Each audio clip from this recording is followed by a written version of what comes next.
TEL2 Go. This is a 3-episode series where we'll be giving you an exclusive preview of the Thomson-East Coast Line 2 stations before they are open to the public on the 28th of August. In the last episode, we explored stations Mayflower and Bright Hill. Over the 2 stations, we found out more about the Civil Defence Shelter and met up with a few interesting people to learn more about the stations and its surrounding. In this episode, we'll be exploring the last 2 stations, namely Upper Thomson and Caldecott. So let's go! Yes!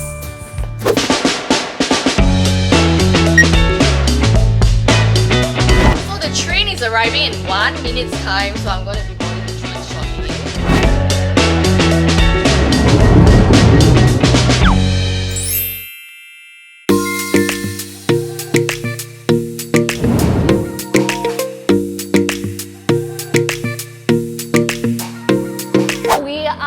Upper Thomson now. Let's go explore the station. Hey, I see something interesting. These artworks I've not seen in other MRT stations before. Ta-da! There are monkeys here! So cute! You see? Cute, right? Hey! These artwork of monkey are unique to Upper Thomson Station. Wow! Oh, everyone meet Chase. He's our co-host for today. Hello everyone, I'm Chase. I'm glad to be part of our journey. There are a lot of these hidden around the station. Oh. As we move along to the next destination, we can find it. Okay. Are you ready? Yeah, we see who can spot more. Alright. Okay, let's go!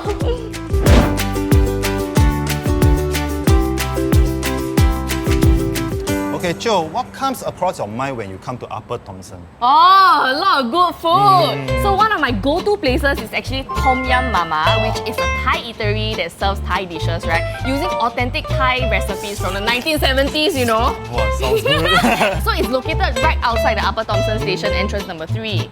Their signature Tom Yum Mama clay pot uses the popular Thai instant noodle as a base and carries an intense Tom Yum fragrance. It is served in a clay pot and filled with fresh ingredients including prawns, clams, squid and pork. You can even customize the spice and sour levels to your liking. Their jumbo Thai green milk tea is also worth the try, especially if you need something to wash away the spiciness. This enormous drink is served the size of a fish bowl and is milky and rich without being overly sweet. But I remember there weren't any MRT stations here last time, so it was relatively inconvenient to access this area. So I'm very happy that this station is opening. Do you know there's a lot of good food around this area thanks to all the cool cafe, local eateries and must-try restaurants. It also located near green spaces such as Marichi Reservoir and also this heartland neighborhood is a perfect place for weekend brunches and supper get-togethers. Many locals who grew up in this area highly recommend Namki Chicken Rice. This old-school Hainanese chicken rice restaurant has been around for a long time. They serve chicken rice and other side dishes that are quite reasonable in price. Wow, you make me want to try it now eh. Yeah. A favorite spot for me to chill and read a book is at Knock House Cafe. Sounds cool. Its interior is Instagram worthy and I'm a big fan of their coffee and brunch menu. Speaking of cafe, I have another recommendation for you. Huh? Are you ready? Yes. Let's go. Let's go.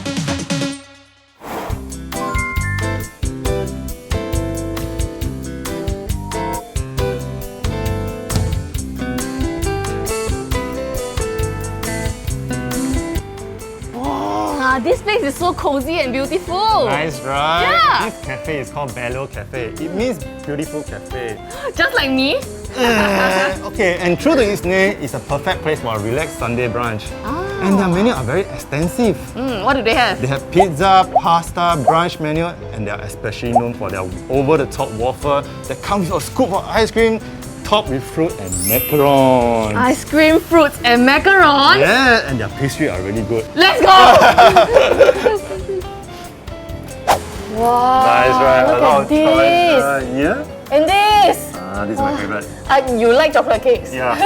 I like this one also. Today you treat. Okay. Okay, steady. Steady. Okay, I'm gonna get this and this. Okay. Tamam.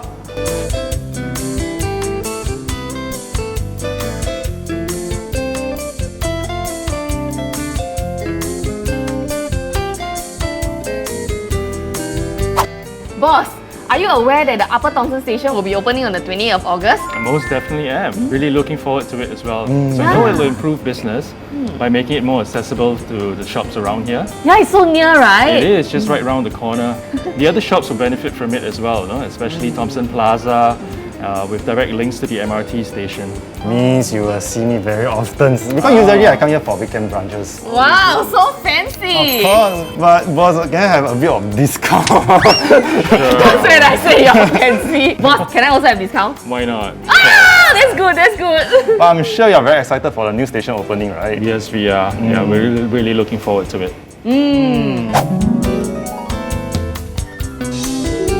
Are you done admiring the boss? Not yet. Not yet. Hurry up, take your things and go. Yes, boss. Let's go lah. See you around. See you. Bye-bye. Remember the discount, Wow, Chase, I should go out with you more often so you can pay for everything. Only today, no more next time. Fine. But there is someone that I'll let you to meet waiting for us back at the station. Who? Later you will know. Oh, okay, let's go. Let's go. Look at these squiggly lines. What do you think it represents? I don't know, looks like sand to me. You're half right. It actually represents wind leaving its traces on sand. You could actually see it all around the station. Oh, that's interesting. It's kind of like a feature of this station. Yep. Sure, look at all these railings with lighting. It's an inclusive feature seen within the TEL station to help those with low vision to move around safely. I've seen all these inclusive features since my journey from Springleaf, and I'm pretty sure there are more of these. You can take a look. Okay.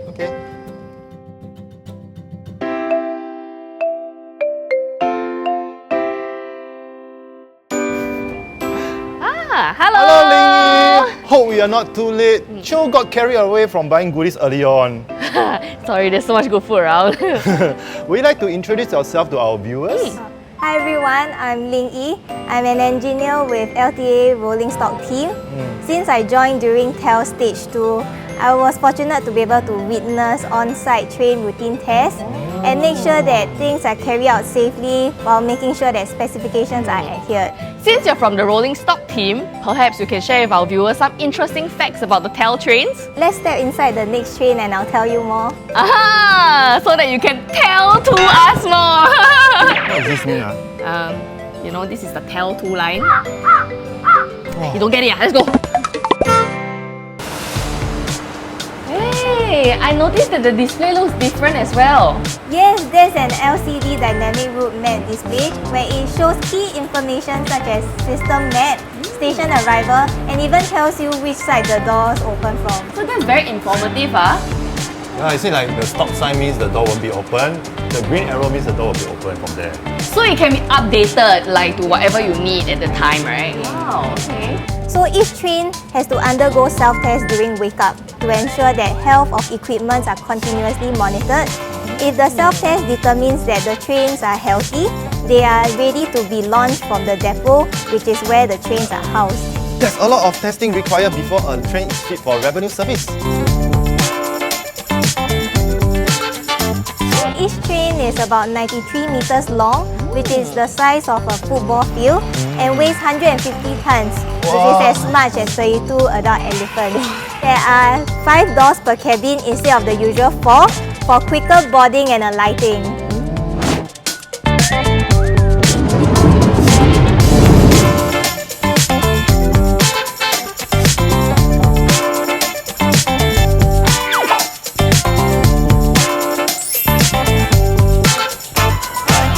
So here is our stop. Thank you, Ling Yi, for sharing with us your experience and the feature of the TEL train. We will see you soon. Bye-bye!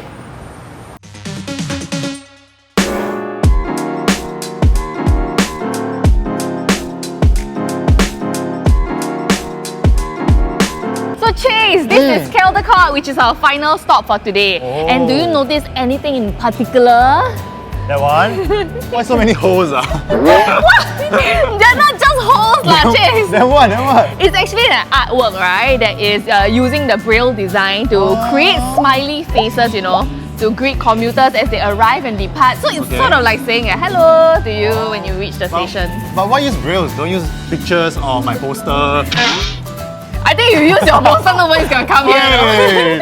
But anyway, the braille design is used because it's heavily inspired and influenced by the local community here, which I'm going to bring you to meet next. Really? I'm so excited. Hurry up lah, bring me go, hurry up. Go lah. Chase, scared We've been taking very long this escalator. I thought you're very garang one. everything also not scared one. But this one especially long. Yes, actually this is the longest escalator on the TEL2 station. So if you look up here, right? Why must look up? Just look up, don't be scared one. So if you look up here, right, there are actually skylights that allow natural light to flow in to brighten the station, and this in turn saves more energy. Oh, that's very smart. Wow, finally reached after 2 hours. Actually, really quite long. Yeah. But you do know that this station is actually an interchange with the existing Caldecott Circle Line station. So there are a total of 2 interchanges on the TEL2 line. So it makes TEL line the only line that has interchanges with all existing MRT lines and the rapid transit system that goes all the way to Johor Bahru. Wow, so total how many lines? Asik! Wow, smart, huh? You want to test me, but Cannot catch her. I'm very knowledgeable, yeah?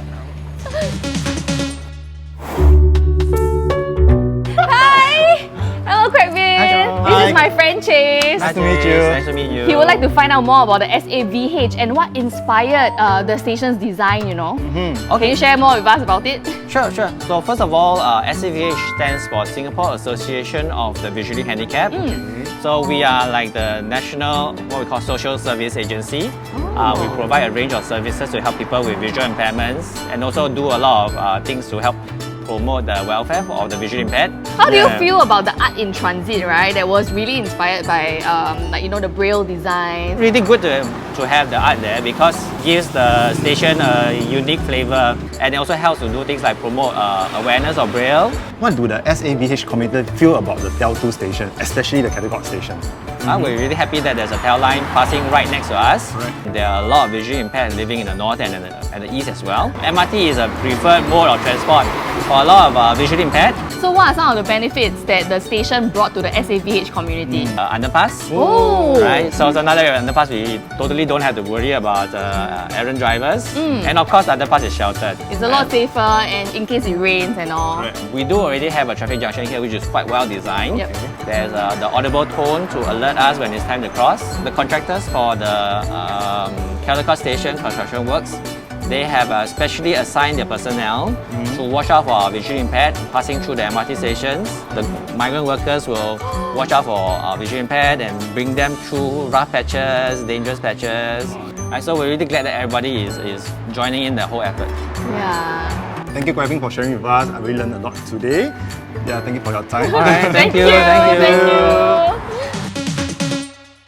Actually, Chase, I realized after, like, you know, exploring all the stations, right, that the stations were not just built with future development plans in mind, Right. but also based on commuters' needs to be more people-centric, you know, providing enhanced accessibility, connectivity, and security, you know, to have this better commuter experience. Not just that, I can totally see how TEL2 will enhance the connectivity across Singapore, bring 100,000 of households within a 10-minute walk from a TEL MRT station.